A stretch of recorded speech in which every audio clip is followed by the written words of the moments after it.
know her OEN number, maybe they don't. I'm going to say that they do. She happens to remember it. And they put in her date of birth, based again on her registration form. And they say she's female. She's starting school with us now in September. So maybe she's starting grade 9. We'll put her entry to secondary school this fall. Her entry date to this school is also going to be this fall because she's doing grade 9. We say she's coming in from another school, another board. So elementary, other board, from what she tells us. And we're going to put her in grade 9. And then we're going to go okay. Oh, it failed. So my number's not valid. But let's go like this. Please change. Oh, I got to change her because my calendar's still sitting on the spring.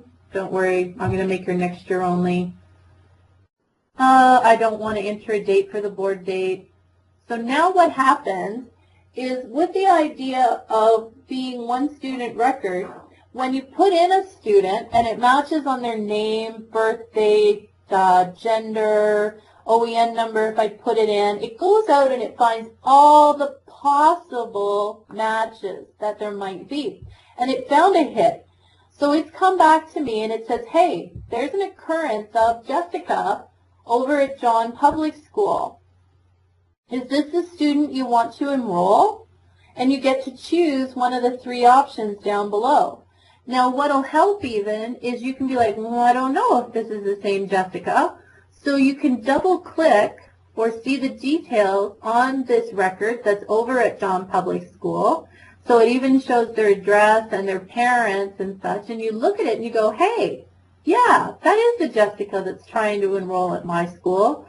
So what you say then, if it is the one you want, you say, accept and enroll this student from the other school. What that'll do is you'll be the concurrent holder. You'll have to call John Public School and say, hey, Jessica's on my doorstep. She's going to enroll here for the fall. You need to retire her at the July 1st from your school because she's not returning to you. So that's how that works. And it basically just, if I enroll her, it transfers her record. And I don't want to check for siblings. That's fine. So now you see it's her record. It's the same record with all the details in it, but I'm not the home school. Home school says no. And it won't be until I go over to the other school and I release her over there that she'll be changed over to being homeschool for me.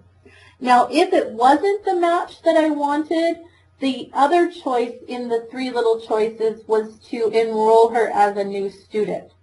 So if it wasn't this student and I go, no, this isn't the same student at all, based on what she's telling me, then I would choose the second radial dot down and I would say enroll as a new student, and then they'd start to fill in the information just like it was a brand new student. So I'll close from here. What'll happen, let's just follow this through.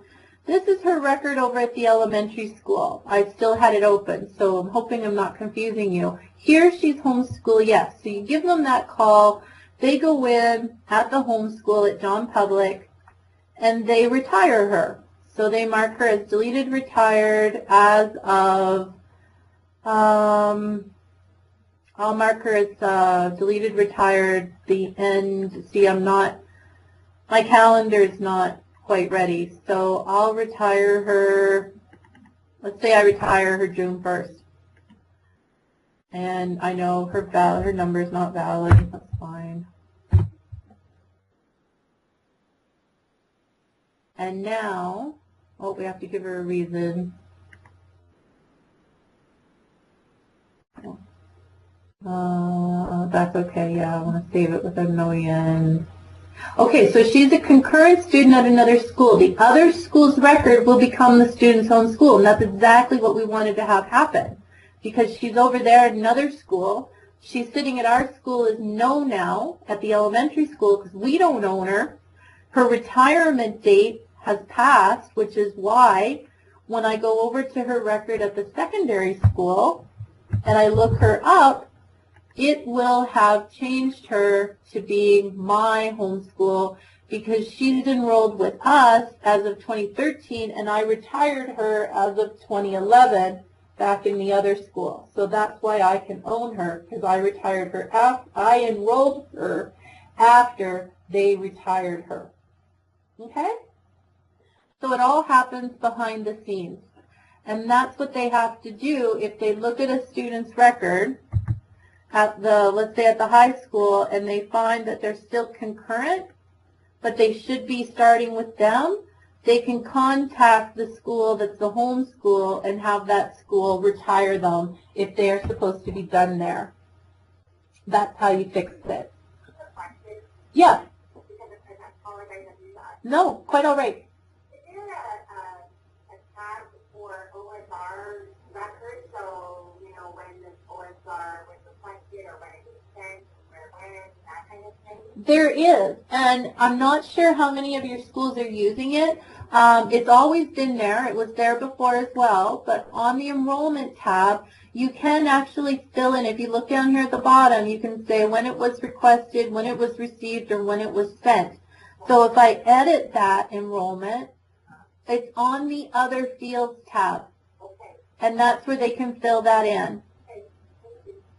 Now this, the student is considered concurrent. That will be changed when the system is they're released over at the home school. Other than that, there's no changes to the enrollment tab or the Other Fields tab. It's just the whole idea of releasing and owning students now because it's one student record, not multiple. Yes. Yes.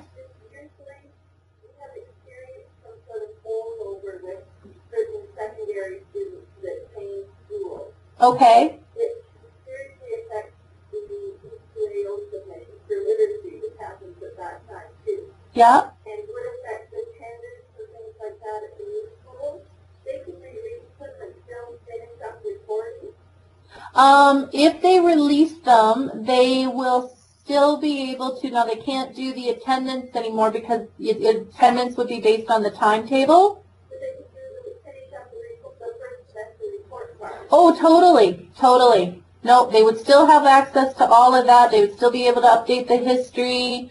They'd still be able to, if that was a school where they wrote the test or whatever, if they needed to put in the OSSLC, then they could. Then there's no reason that they need to hold on to that student. They can allow them to release it so that the attendance and things like that can start in the second semester. That's right. Yep, because they can still finish up anything that they had on the student for the first semester while the other school owns the student, and that really all you're changing is who can edit the contact information and who owns the OSR. That's essentially what you're changing. No problem. Hopefully you'll find, and I know I've found this with other schools, it makes it a lot less problematic now because multiple schools aren't owning the student at the same time. Alrighty, so that's in a nutshell the basics of what you'll see that's new from the school side of the features with MapleWood. So I'm going to conclude our session with the schools here today, and I'll stay on with the central office people that are also attending this session live today, and we'll go over some of the things of what can be done at central office. So if you have any questions, please make sure that you contact your contacts at the board office, and they'll be sure to help you through with it.